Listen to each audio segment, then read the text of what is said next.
Compañeras y compañeros de Colombia, Bolivia, Ecuador, Perú y Venezuela.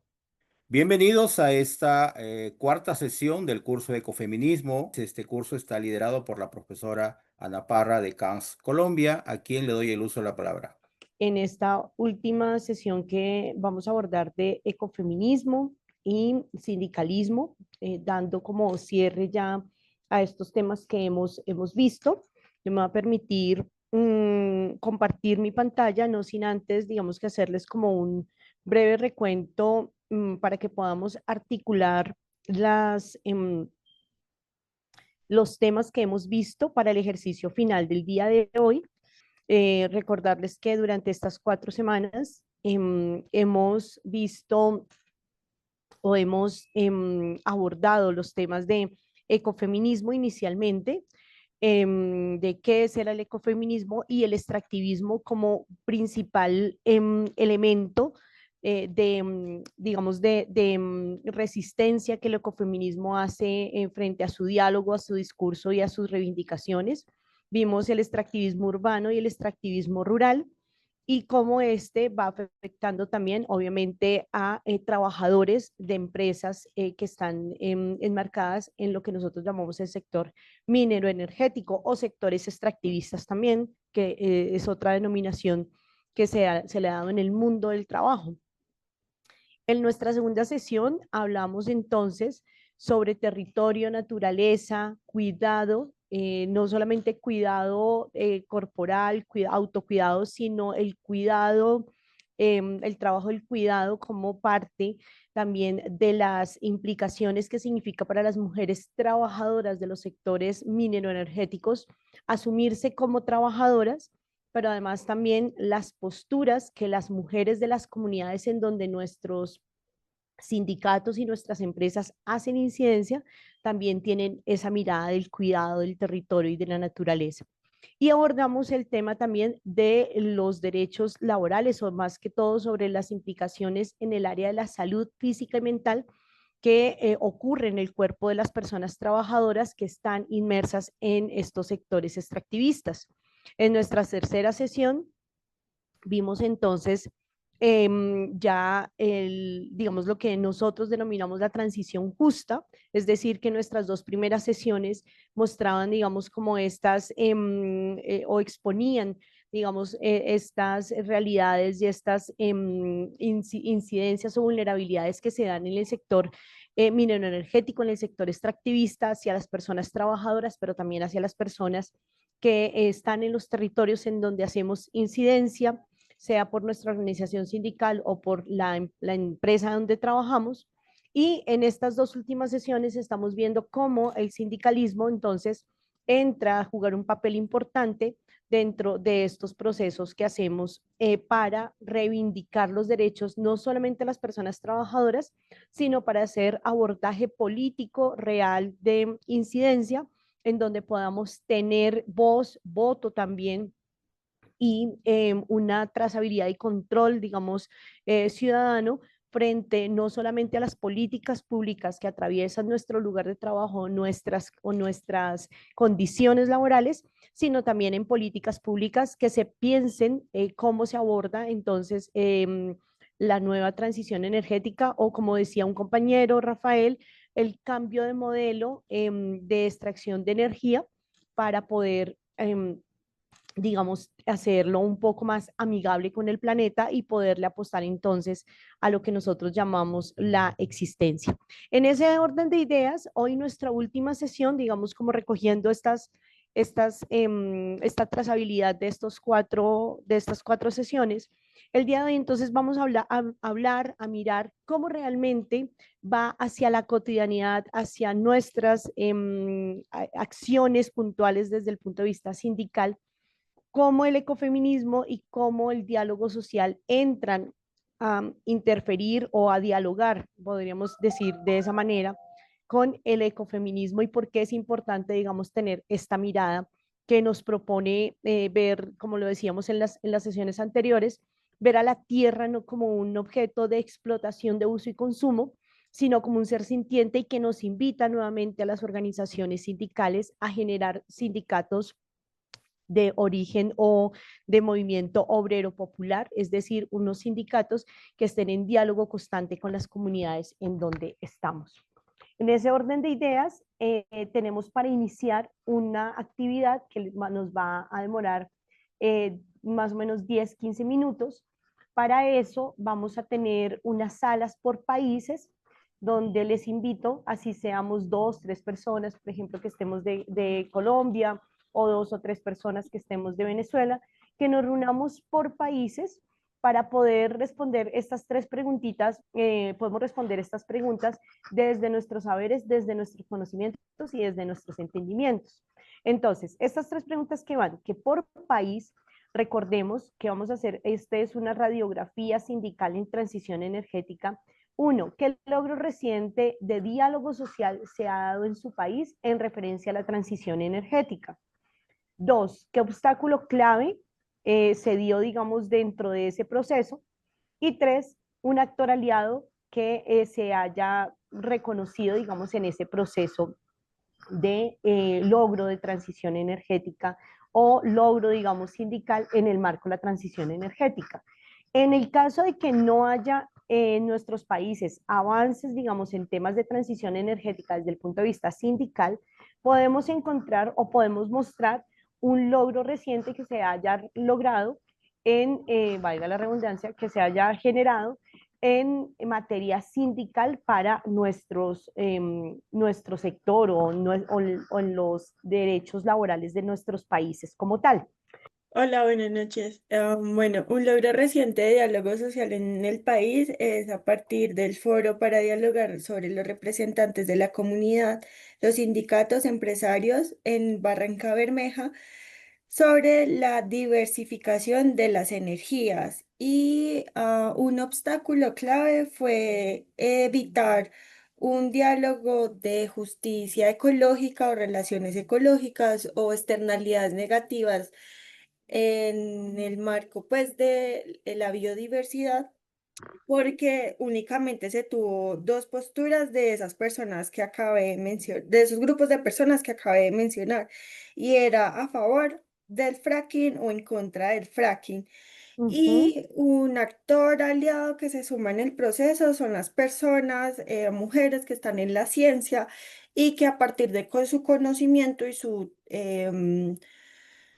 rol de poder permanecer no solamente en la ciencia, sino también hacer parte activa de la toma de decisiones a partir del sindicato, se logran hacer pues algunos procesos de dialogar más sobre bioremediación de pozos pues que tienen fugas o pozos que estuvieron cerrados y que se hace algún proceso de exploración a partir de uno de los grandes empresarios que tienen implicancia económica, generación de empleo y pues un estatus en el mercado de la energía de Colombia como lo es Ecopetrol.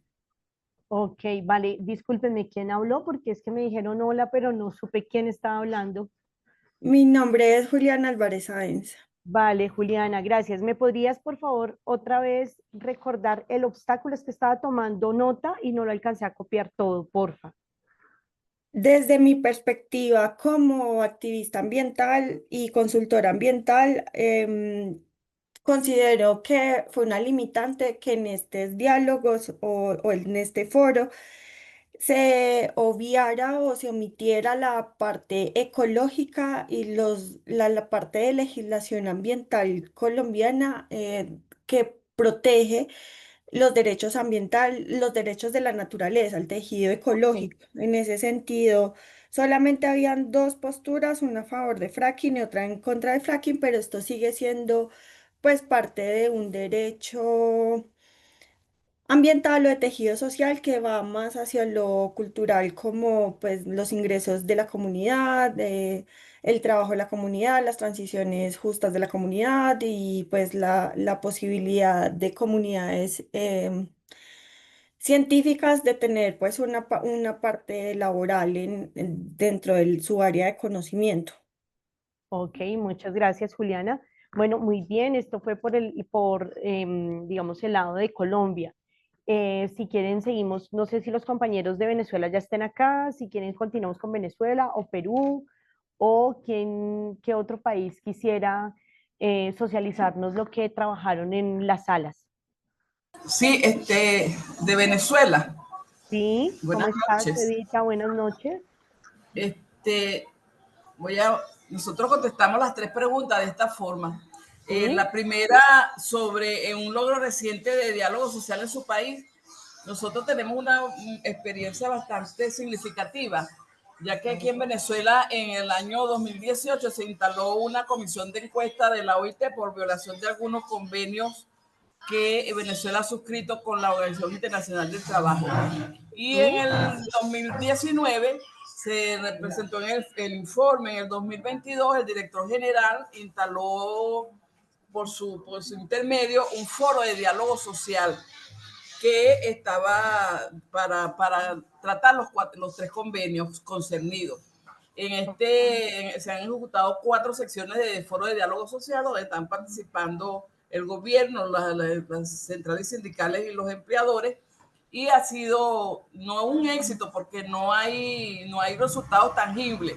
Sin embargo, nosotros lo celebramos de alguna forma porque el diálogo que se ha instalado nos ha permitido solucionar algún que otro problema de los que hay en el país en materia laboral, y lo vemos como una gran experiencia de diálogo porque el producto que allí tenemos es que el gobierno por lo menos está escuchando a la dirigencia sindical.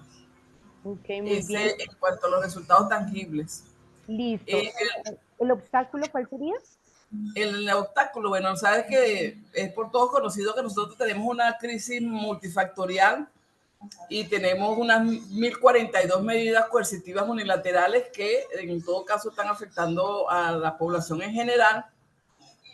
Y un gran defecto que es que el gobierno no propicia el diálogo, no consulta a los interlocutores sociales, y hay una especie de apartheid para aquellos que no comulgan con el gobierno. Ese ha sido un gran obstáculo para nosotros tratar este tema sobre la transición a alto nivel.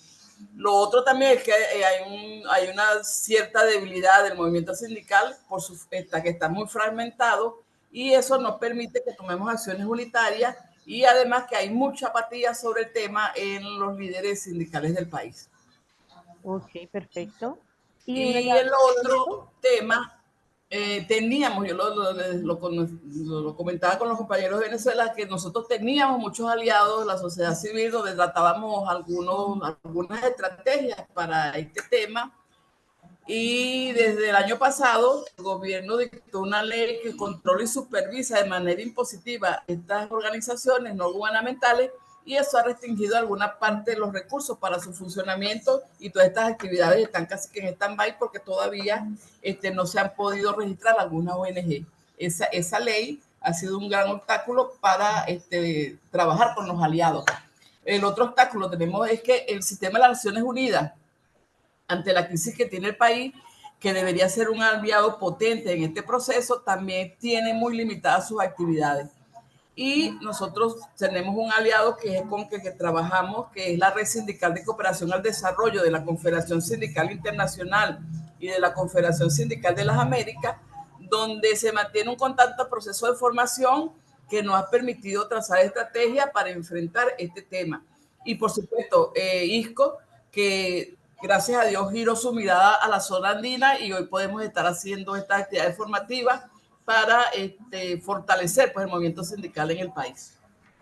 ok, muchas gracias, Edita, eres muy amable.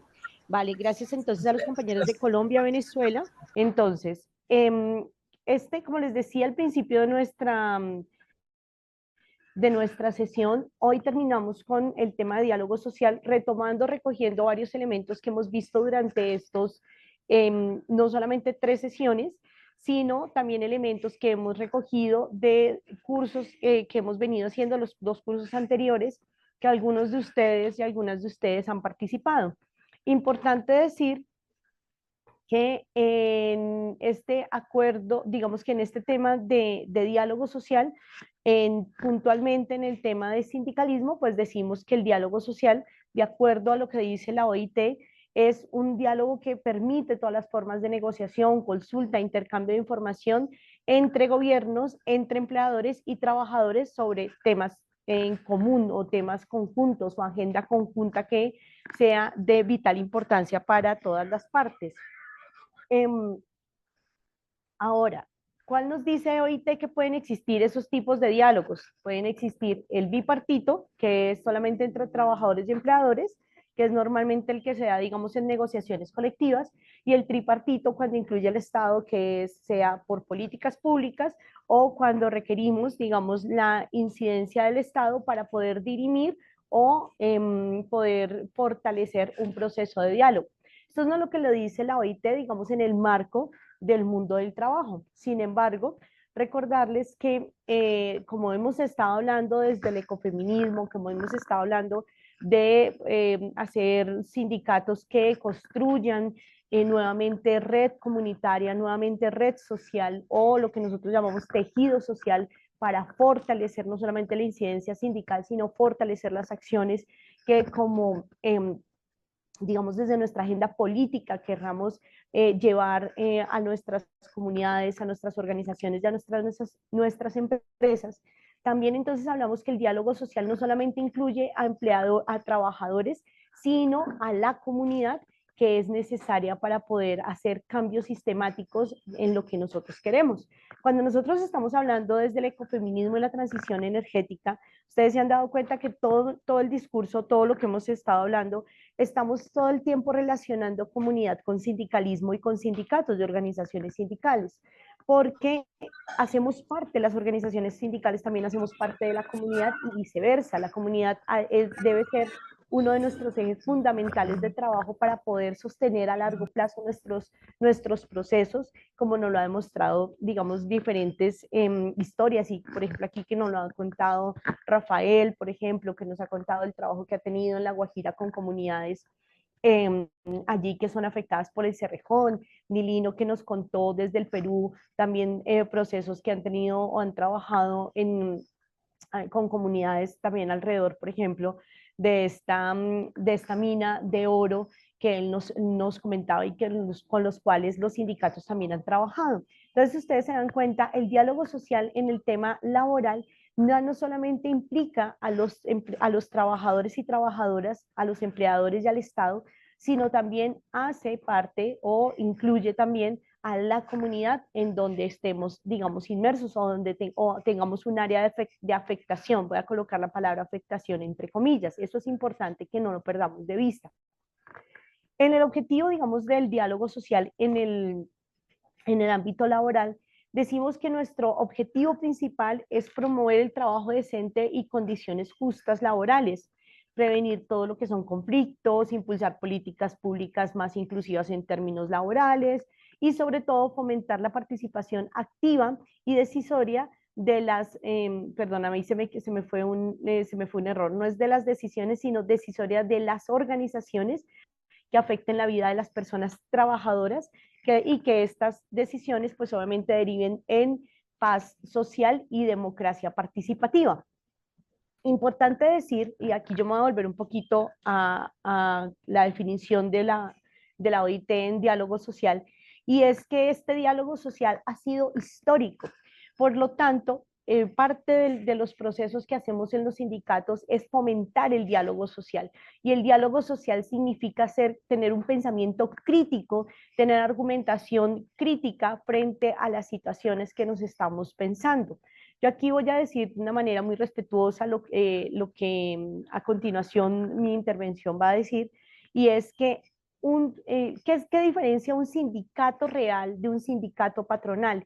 Y es que en el diálogo social, perdón, un sindicato real, cuando yo me refiero a un sindicato real, no es el sindicato que la empresa concibe, que le hace siempre venir a la empresa, sino el sindicato que deciden los trabajadores y trabajadoras organizar, que le presentan pliegos y que están buscando, digamos, las mejores garantías laborales para las personas trabajadoras. En este sentido, un diálogo social real va a conllevar a que los sindicatos que realmente sean de clase, es decir, de los trabajadores, sean sindicatos que todo el tiempo estén rediseñándose, reinventándose, innovando no solamente en su argumentación, en sus formas de diálogo, sino también en las formas en cómo activan, digamos, esta red o este tejido social que se construye. Acuérdense que cuando uno hace sindicato, uno construye un tejido social en su empresa, y ese tejido social sí o sí va a irradiar o permear otro tejido social que se encuentra en las familias de mis afiliados y afiliadas y en la comunidad en donde estoy. Por eso yo les decía que el diálogo social es súper importante tenerlo y fomentarlo y entenderlo, como les decía, que históricamente ha sido crítico, ha sido argumentativo y siempre va en pro de garantizar las mejores condiciones laborales para las personas que trabajan dentro de la empresa, pero que históricamente también incluye ese diálogo social un cierre de brechas de desigualdad con otras o con las comunidades con las que estemos constantemente interrelacionándonos. Acordémonos que lo que yo les decía como en la primera sesión cuando hablamos de ecofeminismo, que es una de las posturas que nos pone el ecofeminismo, es que hay que ir más allá de la fábrica, es decir, saber que el sindicato también tiene construcción colectiva más allá de las puertas de la fábrica o de la empresa, como ustedes le quieran llamar, o del lugar de trabajo. Está súper bien denominarlo de estas tres maneras. Pero todo el tiempo tenemos que estar retomando esa idea inicial que nos traía el movimiento obrero, que es trabajar con las comunidades. Solamente para decirles y recordarles que el diálogo social no es algo nuevo en la historia del movimiento obrero. El diálogo social se inicia hacia, digamos, cuando después de que se da la revolución industrial, después de 1730 y pico, que es cuando se inicia 36, si mi memoria no me falla, que es cuando por primera vez se genera la primera máquina de textiles o de tejidos, que es la que va a generar esa revolución industrial en Inglaterra. Van a comenzarse a dar una serie de cambios estructurales sociales que va a conllevar a que las personas pasen del campo a las ciudades, y es lo que vamos a conocer como los primeros obreros. Hacia 1820 en Inglaterra, estos obreros ya se han conformado en pequeños grupos y van a comenzar a escribirle a sus patrones cartas. Eso es lo que nosotros vamos a llamar el movimiento cartista. Ese primer movimiento cartista de escribirle cartas a sus patrones, ¿sí? Obviamente siendo asesorados por personas que veían unas discriminaciones, unas desigualdades y unas precariedades en esta Inglaterra de 1800, va a hacer que sea como el primer diálogo que se va a generar entre obreros y patrones. Y en ese sentido va a ser como ese primer diálogo, aunque era escrito, va a ser como el primer diálogo que se va a iniciar en el mundo del trabajo. Obviamente allí sabemos que a partir de la revolución industrial es cuando el movimiento o el sistema económico cambia de lo feudal a lo capitalista, y eso quiere decir que en el nacimiento tanto del movimiento obrero como del capital, estamos, hay que decirlo, inicia entonces también el diálogo social, con cartas inicialmente, posteriormente con huelgas, luego con mesas de trabajo en donde los obreros y los empleadores o la clase burguesa se sentaban a hablar y encontraban unos mínimos de concertaciones o acuerdos. Y esto va a ir derivando y va a ir evolucionando hasta el día de hoy, que es lo que hacemos en los sindicatos que nosotros llamamos negociación colectiva.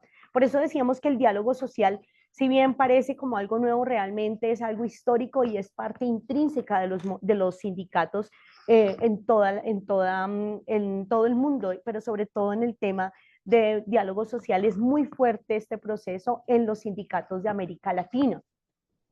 Importante decir entonces que el diálogo social en el sindicalismo lleva a varios puntos que no se nos puede olvidar dentro de ese diálogo social que siempre estamos llevando a cabo todos los días, a todo momento. Uno es la defensa de los derechos laborales a través de la negociación colectiva, a través de acuerdos que hagamos, de mesas concertadas, de participación en espacios como los comités de convivencia laboral en el caso de Colombia, en los comités de salud, los comités paritarios de salud y seguridad en el trabajo, lo que nosotros llamamos COPAS aquí en Colombia, digamos, espacios en donde también nosotros podamos hacer incidencia, no solamente la negociación colectiva. Si bien la negociación colectiva es como el espacio más fuerte que tenemos los sindicatos, pues también existen otros lugares, otras mesas que pueden ser bipartitas o tripartitas, en donde los sindicatos podamos también hacer incidencia. La segunda, que digamos que, o el segundo punto que es de importancia en el diálogo social, es que el diálogo busca la prevención y solución de conflictos de manera pacífica, pero eso no va a significar que el diálogo omita una de las luchas, pero además también conquistas que tenemos la clase trabajadora, que es la huelga.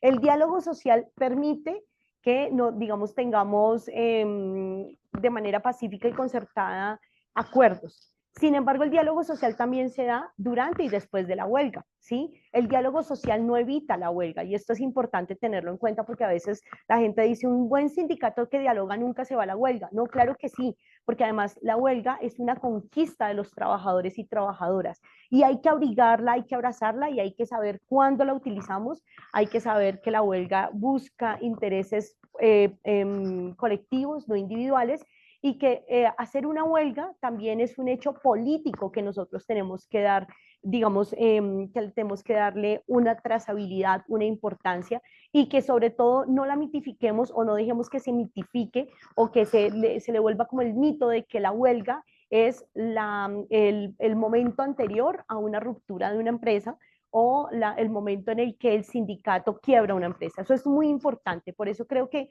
dentro de este espacio de diálogo social, si bien nosotros decimos el diálogo permite, digamos, poder dirimir los conflictos, no evita la huelga y en el caso de que haya huelga, también el diálogo social es muy importante en ese momento porque es el que va a permitir que la huelga obviamente termine y lleguemos, digamos, a unos acuerdos propios y de beneficio común.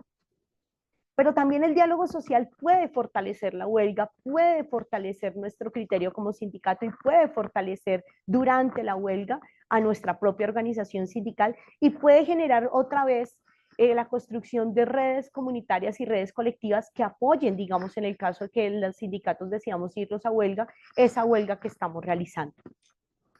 En tercer punto, el diálogo social, como les decía, también, perdóname, aquí me quedó doble. El tercer punto es que el diálogo social nos permite tener una mirada hacia la inclusión de mujeres, jóvenes, trabajadores informales y migrantes. ¿Por qué? Porque en nuestro trabajo que hacemos constantemente, en medio de la negociación colectiva, no sé si recuerdan que cuando hablamos de territorio, cuando hablamos de naturaleza, hablábamos de los enfoques diferenciales que tenemos que tener presente y de las dinámicas territoriales que tenemos. En ese orden de ideas, cuando llevamos un buen diálogo social, cuando nuestro sindicato ha sido fortalecido en diálogo social, y aquí quiero decirles que el diálogo social no es echar carreta, no es saber hablar bien, sino ser argumentativos, tener miradas coyunturales políticas, saber eso no significa que tengamos que volvernos abogados, sino tener el contexto de las leyes en las cuales nos estamos manejando, pero también tener una mirada política de la coyuntura o de la realidad no solamente de nuestros países, sino de la realidad, por ejemplo, de Latinoamérica, saber qué está pasando en materia económica, o sea, estarnos reinventando todo el tiempo. Eso hace que el diálogo social de nuestros sindicatos vaya a tener una mirada mucho más amplia, mucho más social, que nos permita entonces incluir dentro de nuestra agenda sindical y política a las mujeres, a los jóvenes, saber cómo los incluimos dentro de nuestros procesos de negociación colectiva, cláusulas que reivindiquen sus derechos. También nos va a permitir fomentar la capacidad, digamos, de afiliación o de incidencia de estos grupos que ya se encuentran en nuestras empresas y que podamos llevar a nuestras organizaciones sindicales y que terminen también generando y fortaleciendo nuestra base sindical. Por último, no menos importante, este diálogo social también nos permite abordar el tema de transición justa y de un futuro del trabajo. ¿Por qué? Porque nos permite, como les decía, incluir empleos en sectores de transformación, garantizar la reconversión laboral, que significa lo que les decía hace un momento, tener una mirada amplia de lo que está pasando en nuestro sector, de saber qué está pasando en la economía, los procesos laborales, o sea, tener un panorama amplio. Esto también nos permite entonces hacer incidencia en un tema que nos atañe, que nos lleva, está en boga, que no va a ser un tema de moda, sino que al contrario es el que está cambiando la realidad laboral de nuestras empresas y obviamente de nuestros sindicatos, como es, por ejemplo, el tema de robotización de puestos de trabajo, como les decía la semana pasada, el tema de reconversión laboral, de tener que reubicar a las personas, hablar de empleos verdes, todo esto nos va a permitir también tenerlo en el radar, nos va a permitir hacer un diálogo social de incidencia. Porque, no es, porque el diálogo social aquí también es importante decirlo que tiene un enfoque o un fin y es poder hacer incidencia política que realmente derive en planes y proyectos que garanticen las mejores condiciones laborales de las personas. A veces nosotros no, cuando estamos en los sindicatos, no vemos el poder tan grande que puede tener una cláusula de negociación colectiva. Solamente se las voy a poner así en este ejemplo pequeño. Y en Bogotá, hace más o menos como unos 15 años, aproximadamente 20 ya, varios sindicatos decidieron que dentro de sus negociaciones colectivas iban a pedir un espacio pequeño que eran las salas de lactancia porque ya estaba firmado el convenio de la OIT para mujeres lactantes aquí en Colombia, ya había sido ratificado. Entonces los sindicatos decidieron colocar en sus pliegos de negociación, algunos sindicatos, no estoy diciendo que todos, colocar, uno de ellos fue Sinalserpu, por ejemplo, que hoy en día se convirtió o se unió en un gran sindicato que es el más grande de todo el sector público, que se llama SUNET. Ellos decidieron colocar en sus cláusulas de negociación en ese momento que querían un espacio donde las mujeres pudieran sacarse la leche materna, que no lo hicieran en el baño, o que en sus defectos, si traían sus hijos, pudieran lactarlos en ese espacio. Eso se llamó salas de lactancia materna. Estas cláusulas de negociación colectiva pudieron derivar posteriormente en parte de la política pública de infancia que hoy en día la ciudad de Bogotá tiene y que después terminó siendo política nacional, en donde esa política pública de primera infancia, infancia y adolescencia, así se llama la política pública, y que hace que en todos los lugares de trabajo hayan una sala de lactancia materna o de maternidad para que las mujeres puedan lactar o puedan hacer todo el tratamiento de su leche materna para llevársela a sus hijos e hijas. Entonces, fíjense cómo una cláusula de negociación colectiva realmente puede tener a largo plazo incidencia política y derivar o crear mejores condiciones laborales, no solamente para mis afiliados y afiliadas, sino a largo plazo puede convertirse en una ley de la República. Entonces, en este orden de ideas, devolviéndonos un poquito a transición justa, como era para el ejemplo que les quería colocar, fíjense cómo pues, en un buen diálogo social, fortaleciendo nuestras capacidades de incidencia, fortaleciendo nuestros procesos de negociación, podemos también tener una incidencia a largo plazo, nosotros los del sector minero energético, en políticas públicas que deriven en mejores condiciones laborales para nuestras trabajadoras y trabajadores en temas sea de empleos verdes o de reconversión laboral. Y por último, pues obviamente este diálogo también fortalece el movimiento sindical porque da una imagen positiva a los sindicatos. ¿Por qué positiva? Porque cuando usted comienza a contar lo que está haciendo, cuando comienza a hacer incidencia, cuando no se queda únicamente solamente en su base sindical, sino genera un tejido social con la comunidad, con otros sindicatos, cuando hace incidencia en mesas, cuando comienza, digamos, nosotros los colombianos les decimos Operación Cirilí, cuando usted comienza Operación Cirilí va cambiando la imagen pública de los sindicatos y eso obviamente reduce, por ejemplo, políticas antisindicales que tengan las entidades o empresas. ¿Hasta aquí vamos bien?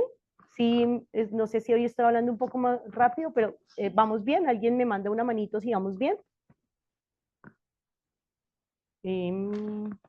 ¿Alguien por aquí? Aquí estoy. Y sí, Ani, todo muy claro, Ok, bastante perfecto. detallado. Gracias. Listo, vale, gracias, Karen. Entonces, esto es muy importante para hablar de diálogo social. Y entonces cuando uno dice, bueno, ¿y qué tiene que ver el diálogo social con ecofeminismo y sindicalismo? Aquí es donde nos vamos a unir, digamos, o vamos a dar como la respuesta de por qué es importante entonces el diálogo social, el sindicalismo y el ecofeminismo.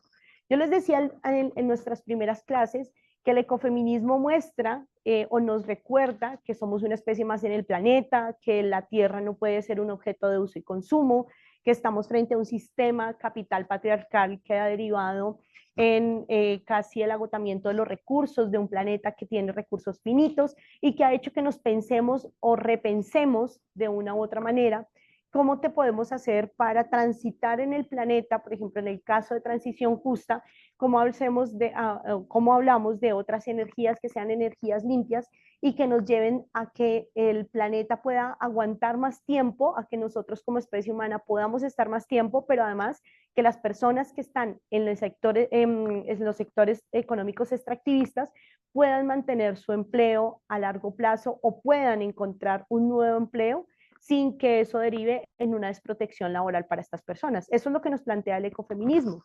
Pero el ecofeminismo también nos plantea entonces que este sistema, digamos, de muerte, como le llaman las feministas al sistema patriarcal capital, no atiende o no explota de la misma manera a los hombres que a las mujeres, que eso no significa que esto sea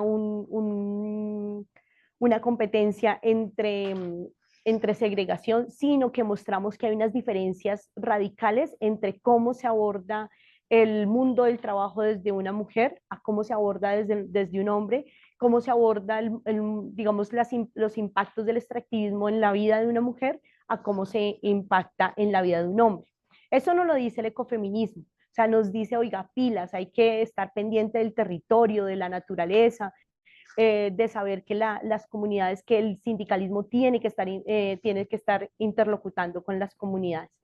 Y el sindicalismo, por su lado, nos dice, bueno, hay clase trabajadora, no todo el mundo aquí es rico, la mayoría somos trabajadores y trabajadoras que somos los que creamos la riqueza, pero nuestras condiciones laborales y nuestras formas de vida no son tan chéveres frente a esas poquitas personas que tienen la riqueza y que nos explotan constantemente.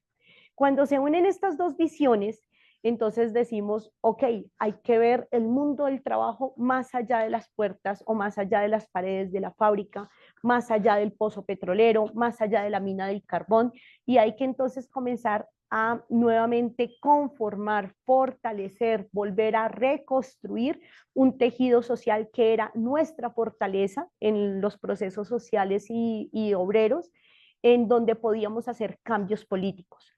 Solamente recordarles, creo que esto lo hablamos la primera clase, y es que una de los logros del neoliberalismo en América Latina a partir del Plan Marshall después de la Segunda Guerra Mundial fue poder romper el tejido social que existía entre las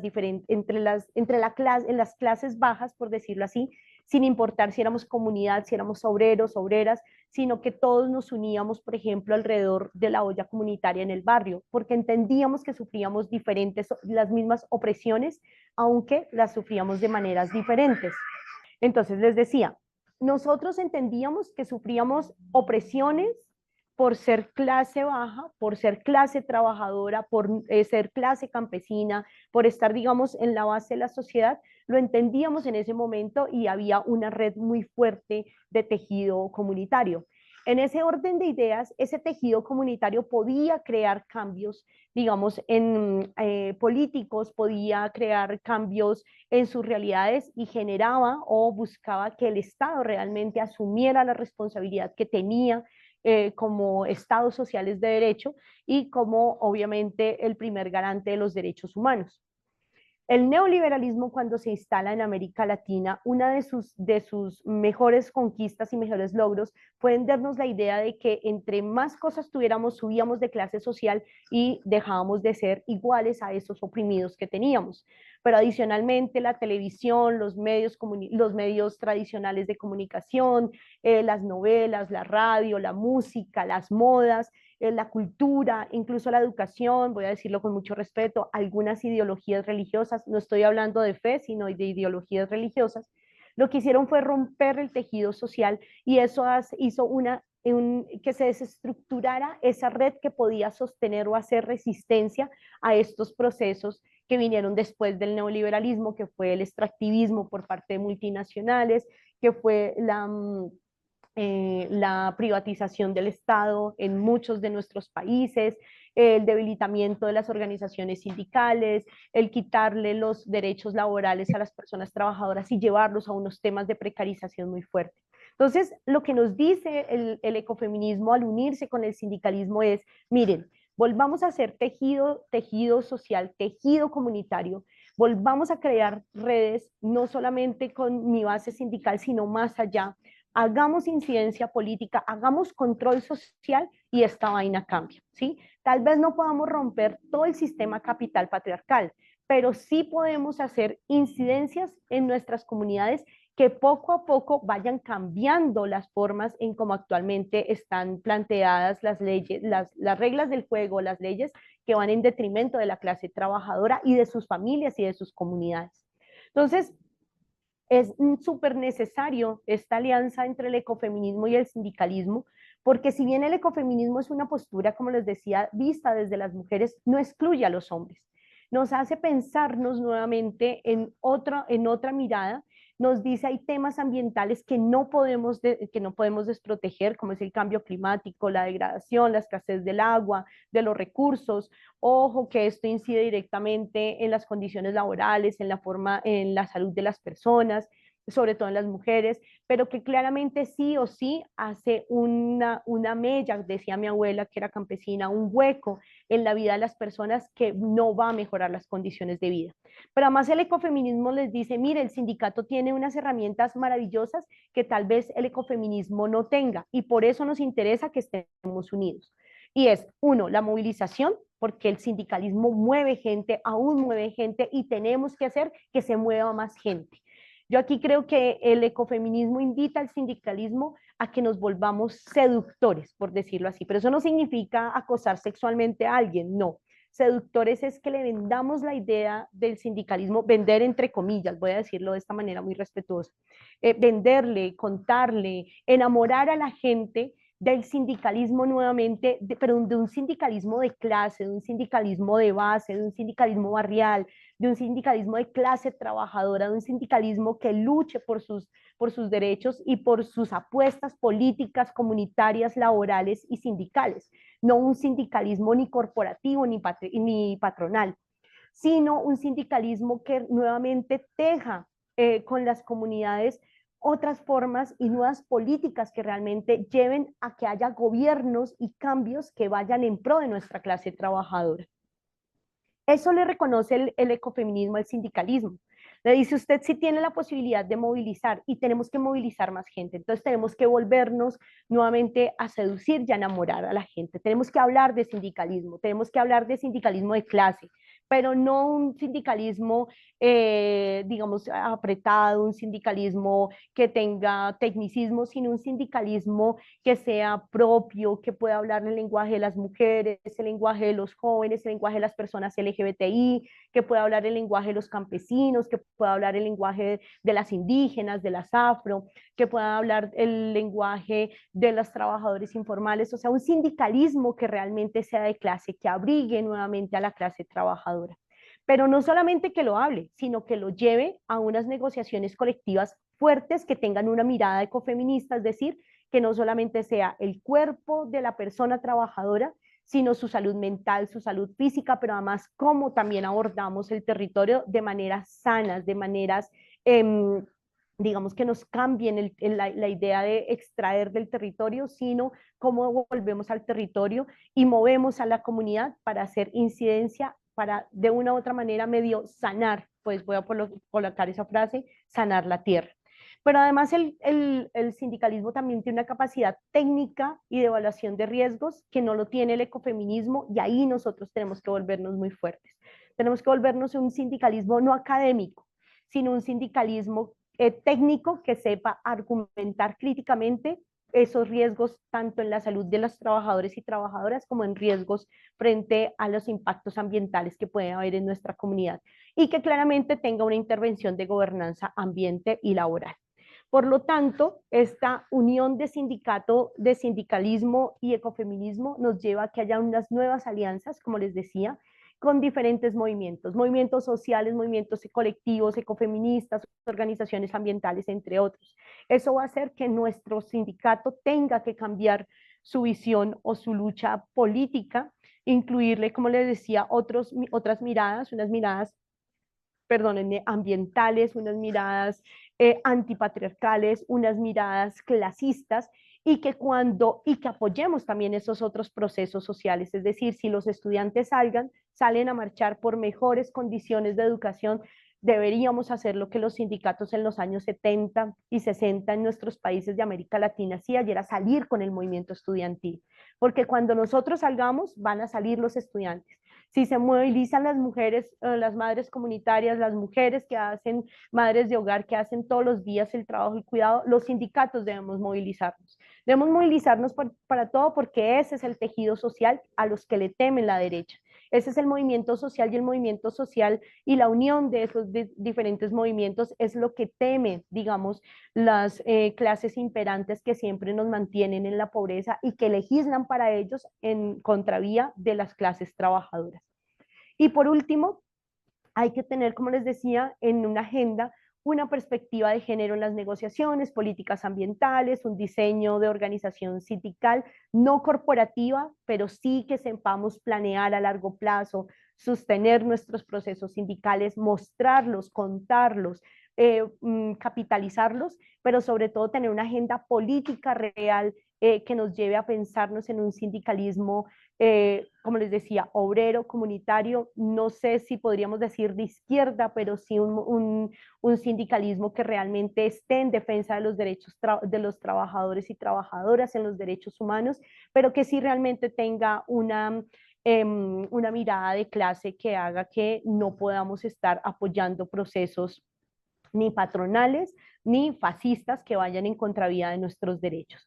Y pues obviamente, como les decía, incluir a mujeres, generar nuevos liderazgos, tener trabajo comunitario, tener trabajo en otros espacios, hablar con nuestros niños, nuestras niñas, digamos, devolvernos a lo que era inicialmente el movimiento obrero, que acudía a toda la familia y que de una u otra forma iba contándole a estas nuevas personas que van a ser parte de este mundo del trabajo, que es un sindicato, que es el mundo del trabajo, y pues en este caso, que es la transición energética, para que puedan nuestras familias también unirse y no vean que es un desgaste individual, sino al contrario, una fortaleza y una construcción colectiva.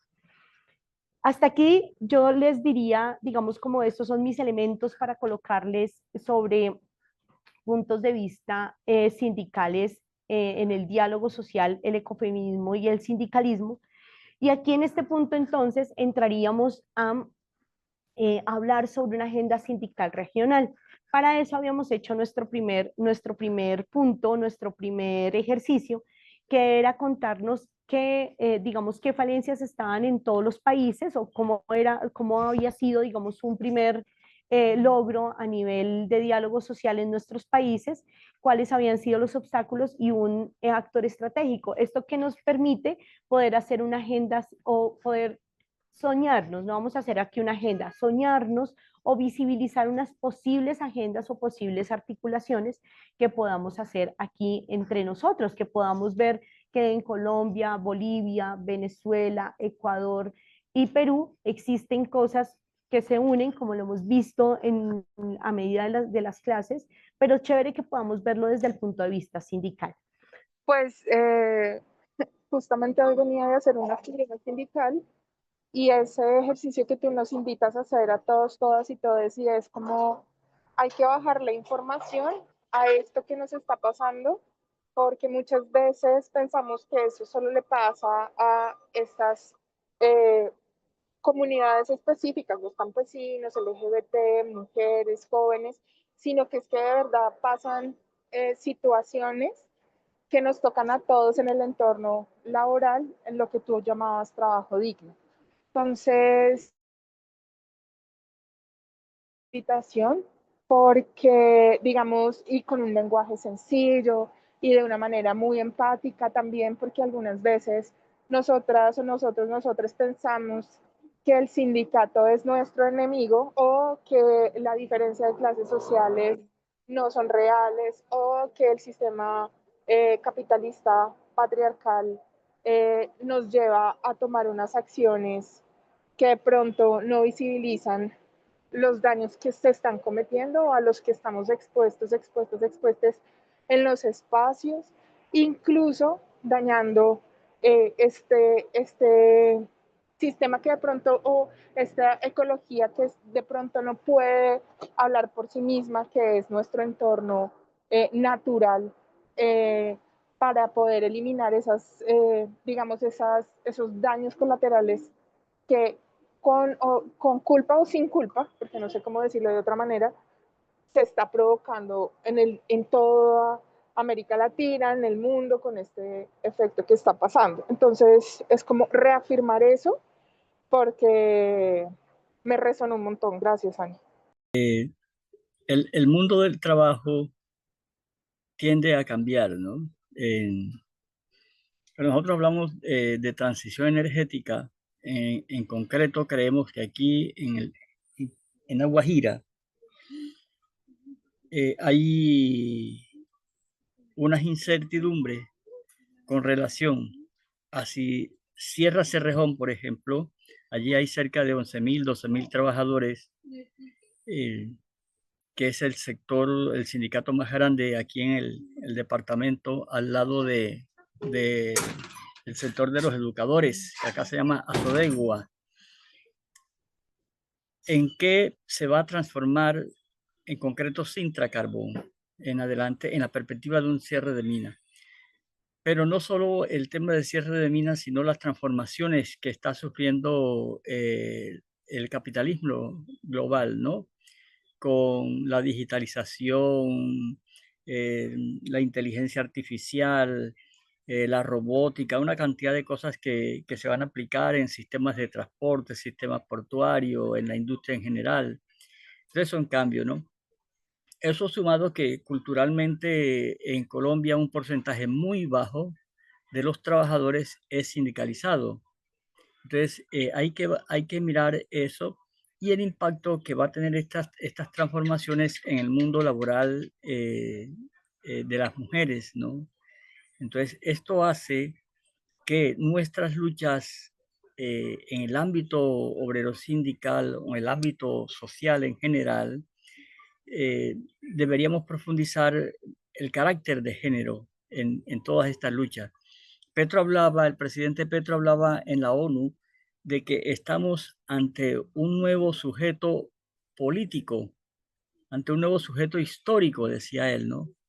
Entonces, nosotros hemos hablado del sujeto histórico del movimiento obrero y él decía, el sujeto histórico hoy es la humanidad que lucha por la vida, por la paz, etcétera, contra un porcentaje de estados, etcétera, que luchan por la muerte, las guerras, etcétera, ¿no?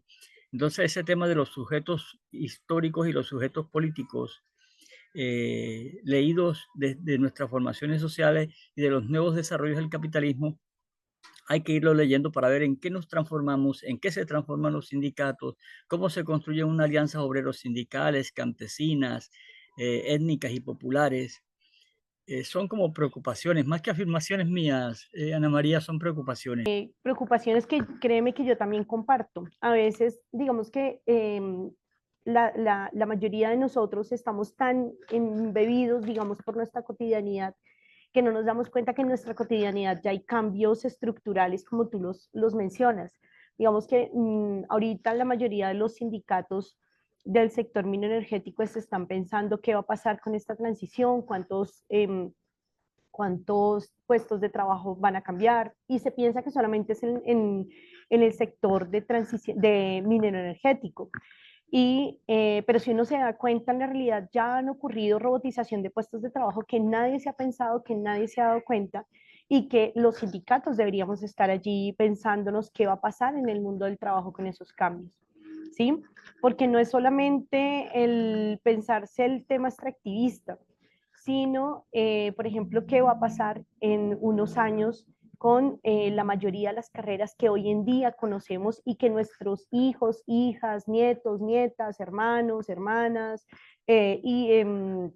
sobrinos, sobrinas, primos, primas están estudiando. Solamente para contarles que, por ejemplo, el ChatGPT a largo plazo está ya acabando puestos de trabajo, por ejemplo, de comunicadores sociales, de periodistas, de psicólogos, porque ahora la gente está utilizando ChatGPT para no ir al psicólogo.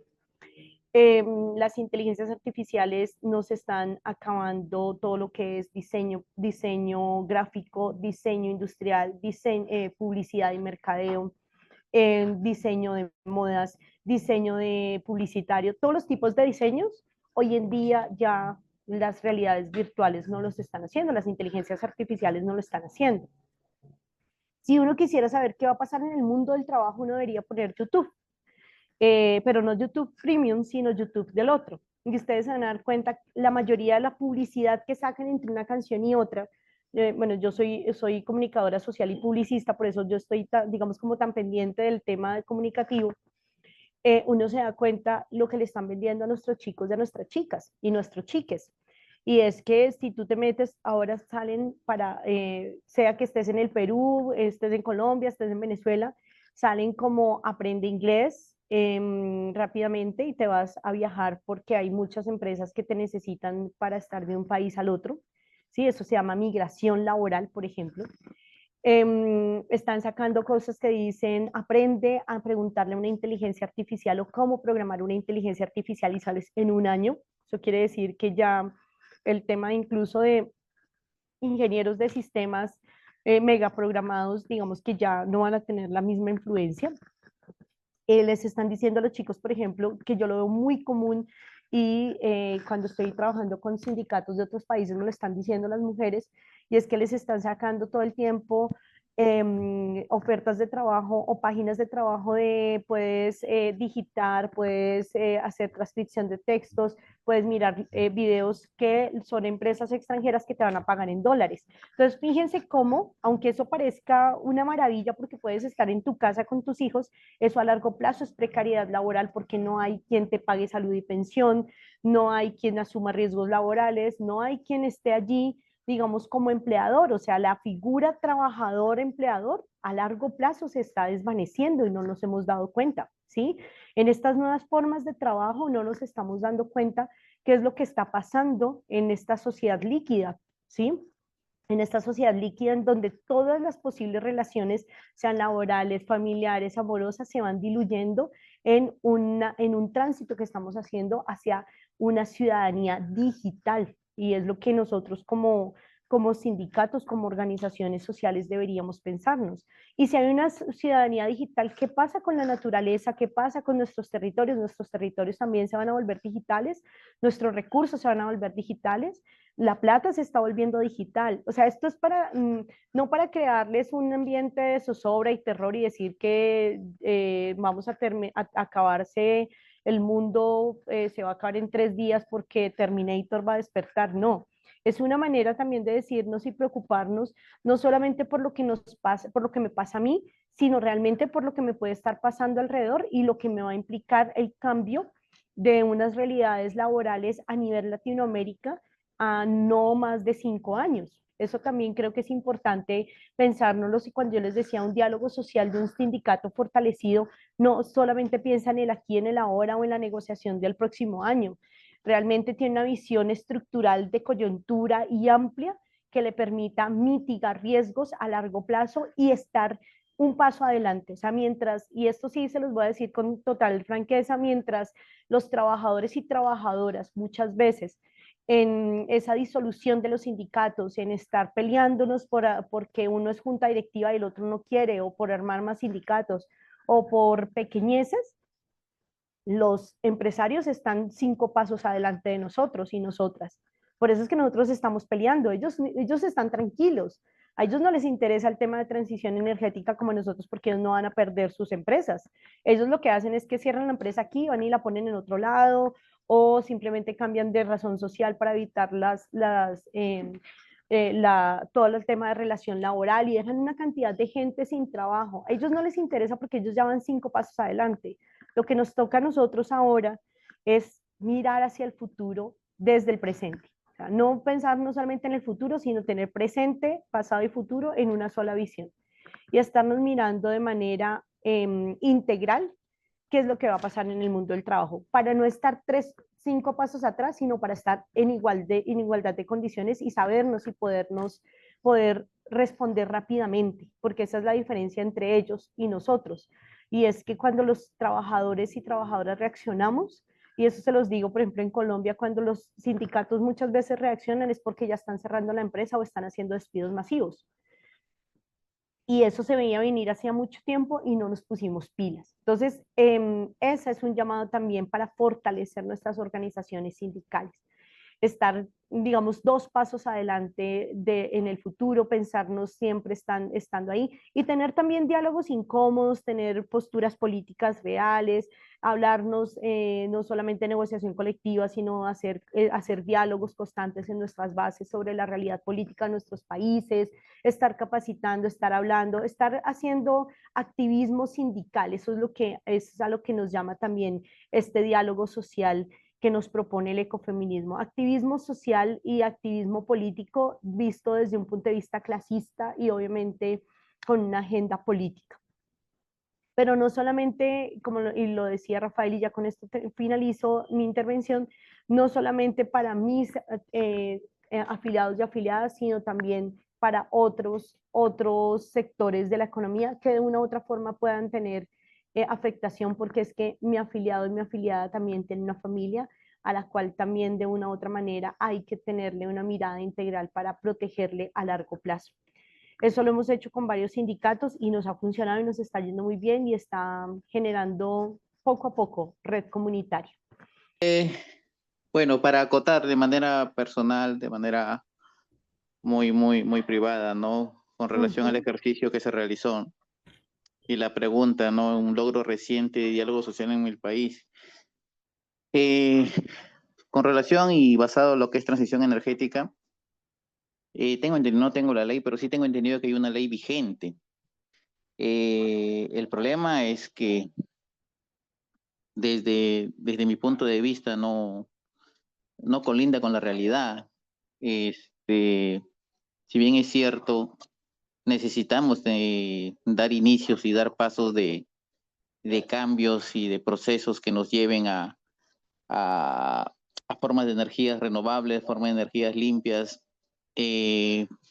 Como sindicato es un problema, sobre todo nosotros que estamos sumergidos en el mundo del petróleo, ¿no? En el mundo del hidrocarburo. Sin embargo, por el lado del Estado, vemos cómo celebran como un logro, para la redundancia, el ingreso de la superpoderosa Chevron a la exploración y producción de los yacimientos de aquí del norte del país, específicamente en Talara. Entonces, no nos queda la incógnita, la duda, el qué pensar, ¿no? Teniendo en cuenta que tenemos una ley que indica, ¿no? el tipo de cambio, de transición. Sin embargo, celebran el ingreso de una compañía, de una empresa, que me queda claro en mi experiencia en Ecuador que prácticamente destruyó las zonas donde estuvo. Entonces, no me imagino yo qué destrucción podría hacer acá. Entonces, eso preocupa. A nosotros nos preocupa, por un lado, el ingreso de alguien muy fuerte en cuestión de hidrocarburos, y por otro lado, qué nos va a dejar a nosotros y de repente a nuestras generaciones que se avecinan, ¿no? Entonces, es preocupante porque, repito, ¿no? Una cosa no va sumada con la otra, que es lo que debería ser en principio, ¿no? Entonces, ese por un lado, ¿no? Un obstáculo clave es una de las preguntas también. Creo que no hay unificación. Nosotros quien te habla pertenece al norte del país. De alguna u otra manera, o estamos aislados o no nos sumamos a la central, a Lima, que es donde se mueve todo. No tenemos ese, o el cómo llegar, o de repente nosotros somos los que no vamos hacia allá. Considero, y sigo diciendo, es la apreciación que yo tengo, un problema más de actitud por parte de muchos de nosotros. Entonces, el obstáculo, y creo que en varias facetas, empieza por uno mismo. Mientras uno empiece a decir que sí se puede y sumar gente que puede acompañarte a los procesos que quieras hacer, sería genial, ¿no? Pero no se tiene, no se llega a ese apoyo que uno quisiera, ¿no? Un actor aliado que sume en el proceso,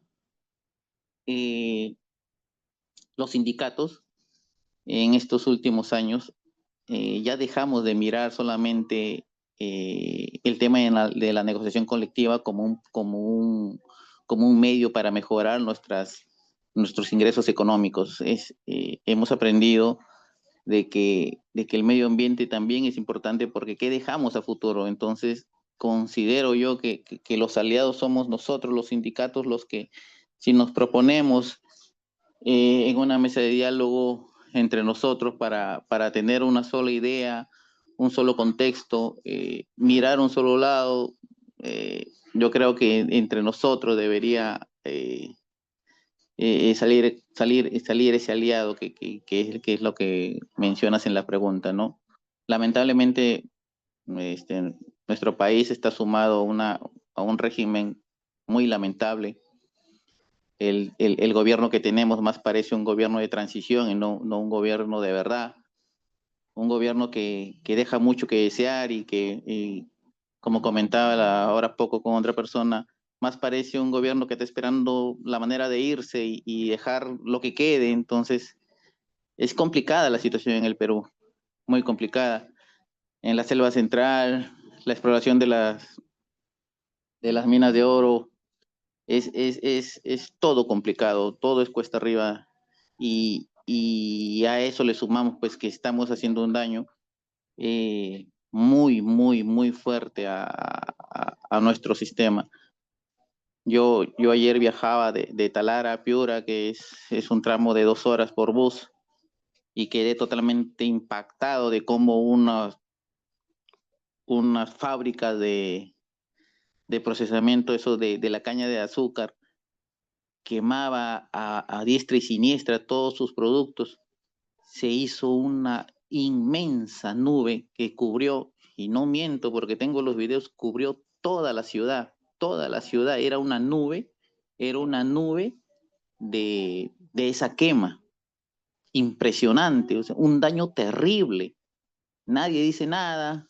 Tenemos entidades como la UEFA o Sinalmin aquí en Perú, que bien, gracias, o si no van, investigan, ponen una multa y se acabó, y ese no es la solución, ¿no? Es lamentable cómo la gente que vive ahí alrededor percibe las cenizas que caen propias de esa quema y se afecta de manera en su salud, y nadie dice nada. Es lamentable.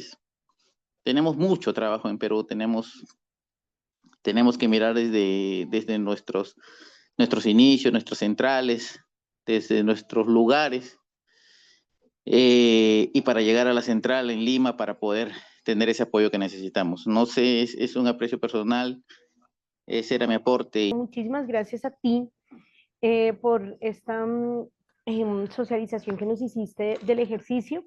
Yo voy a plantearles una pregunta como final. En esa agenda regional sindical, ¿ustedes qué creen que deberíamos colocar como primera, digamos, como primer tema de abordaje? ¿En qué sentido? Digamos, tanto Colombia como Venezuela como Perú nos han hablado que uno de los obstáculos que se dan, digamos, es que nuestros gobiernos, digamos, no están totalmente fortalecidos como quisiéramos.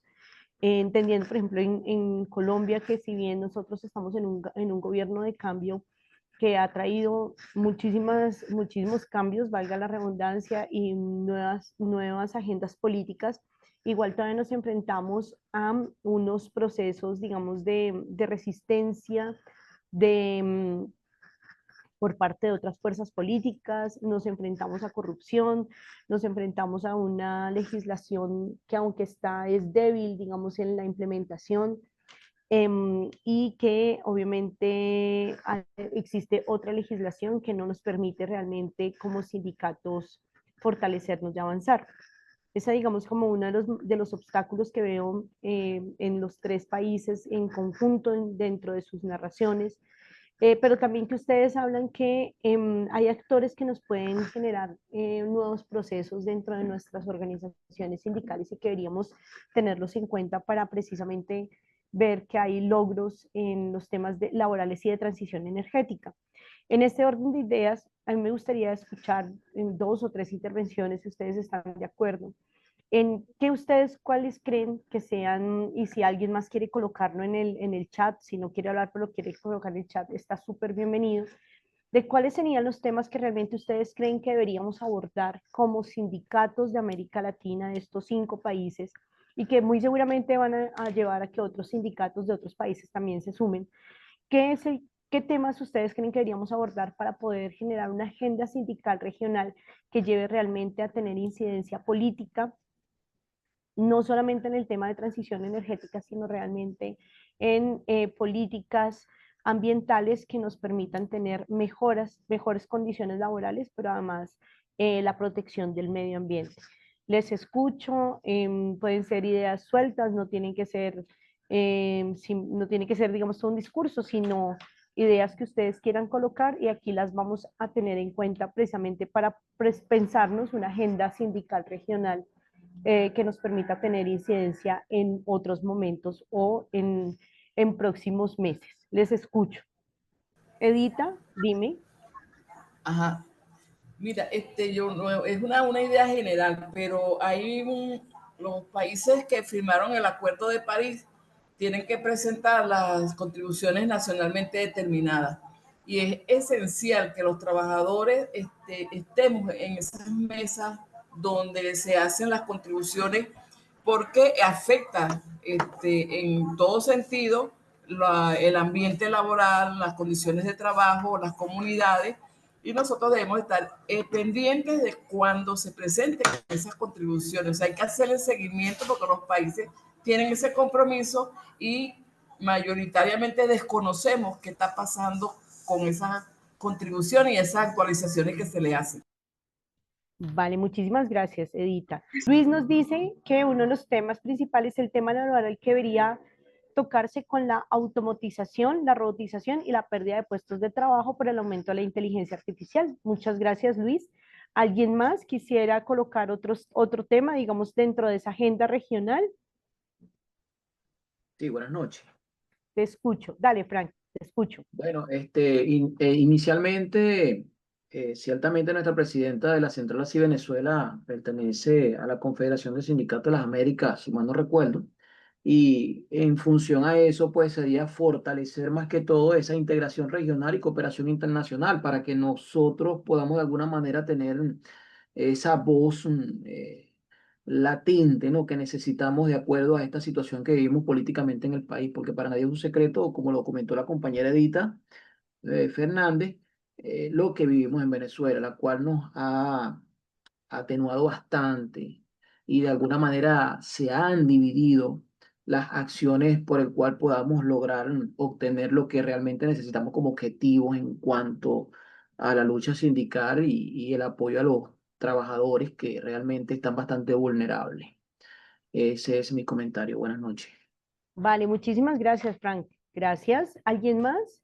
Ok, Juliana, cuéntame. Sí. Profe, 2 cosas a las cuales no sé si va por el camino que es, porque no sé si en el contexto de Sudamérica pues todos contamos con una figura de campesinado, que personas que trabajan la tierra. En ese sentido, me parece importante hacer como esa transformación de el campesinado como sujeto de derechos y esas transiciones justas pues para adquirir nuevas habilidades en temas de manejo de residuos, biofertilizantes, todo el tema de agroecología, que es una ciencia muy nueva, pero pues es diálogo de saberes porque la agroecología surge pues de esas prácticas de respeto con la naturaleza y en relación con los aprendizajes y los saberes que tienen pues para poder hacer unidades productivas según el enfoque pues que cada persona tenga. Y por otro lado, considero que se podría hacer más énfasis el tema de cómo los sistemas ecológicos, no sé, el aire, el agua, cuerpos de... sí, tengo el lago de Tota, que es un cuerpo de agua que está en la región de Boyacá y que hace parte de un proceso de siembra de cebolla y siembra de truchas. Está siendo muy perjudicial tanto para las comunidades, que pues también hay que hacer una transición justa, pero realmente a lo que quiero llegar es al derecho de la naturaleza, que son Ujú. dos componentes muy distintos a las transiciones justas en temas de empleos verdes y el campesinado como sujeto de derechos, que sería como dos temas, y el tercero, el derecho de la naturaleza como sujeto de derechos, sea el lago de Tota, sea pues como otro espacio y pues son como los aportes que puedo brindar. Vale, Juliana, muchísimas gracias. Gracias por esos aportes tan maravillosos. Aquí en nuestro WhatsApp, Ángela María colocó que a ella le parecía importante que se debe tener en cuenta la reconversión laboral, estimar posibles carreras técnicas y alianzas con centros de estudio que puedan capacitar al personal para la reconversión. Muchas gracias, Ángela. Y Nelcy Gallo dice crear un fondo de transición justa, perdón, alimentado por recursos del gobierno, regalías y cooperación internacional que financie programas de capacitación y reconversión laboral. Y Aida dice, de acuerdo con el tema de empleos verdes y la generación de empresas verdes. Vale, Eduardo, te doy la palabra y contigo finalizaríamos las intervenciones de este momento para ya despedirnos. Cuéntanos. Bien, gracias. Hubo muchos aportes importantes en lo último. Yo quería remarcar también lo que empezó la compañera. Debemos, como sindicatos, participar con el Estado, controlar el Acuerdo de París, controlar, o sea, porque ya a nivel de vanguardia sí hay cierta claridad y debe ser también como una política global eh, del sector andino, que todos los sindicatos tengamos las cosas claras y romper, ya se mencionó también el caso de Perú, todavía con la visión economicista de los sindicatos, ¿no? O sea, los afiliados y más preocupados en mejora económica y no ven todavía, o sea, no logramos hacer de masas este tema del papel en la transición justa y todo eso, y eso es clave, porque si una vanguardia sola, sin la masa organizada, tú mismo lo dijiste, el sindicato tiene capacidad de movilizar, que es central, pero movilizas cuando también hay un nivel de conciencia. Acá en el Perú estamos justamente, y ha habido dos grandes movilizaciones este fin de semana y se están programando otras contra el gobierno, donde hay un problema central que es la corrupción y abuso de poder y un desgaste y no hay oportunidad para nada y se cierran todos los espacios. Entonces, los sindicatos debemos entrar a la lucha, o sea, dentro del Estado también y fortalecer la organización sindical para esa ya relación que mucho se habló con la sociedad civil, con los sectores vulnerables, ver el tema de los empleos verdes y etcétera. Pero es clave que nosotros entremos a controlar ahí. Gracias. Vale, muchísimas gracias, Eduardo.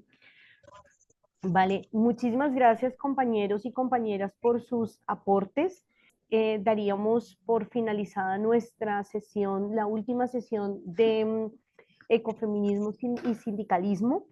yo les invitaría a que por favor abriéramos nuestras cámaras para poder tomar una foto de nuestra última sesión, para verles, darles muchísimas gracias por hacer parte de este proceso, por acompañarnos. Desde la Corporación Auris Arama-Rugo de Colombia nos sentimos súper orgullosos y orgullosas de apoyarles en este proceso, junto con ISCO, con PLADES, con todos nuestros aliados estratégicos, de poder llegar a sus casas con este tema de ecofeminismo y sindicalismo, porque estamos convencidos que podemos hacer cambios estructurales en nuestros países, en nuestras comunidades, en nuestros sindicatos.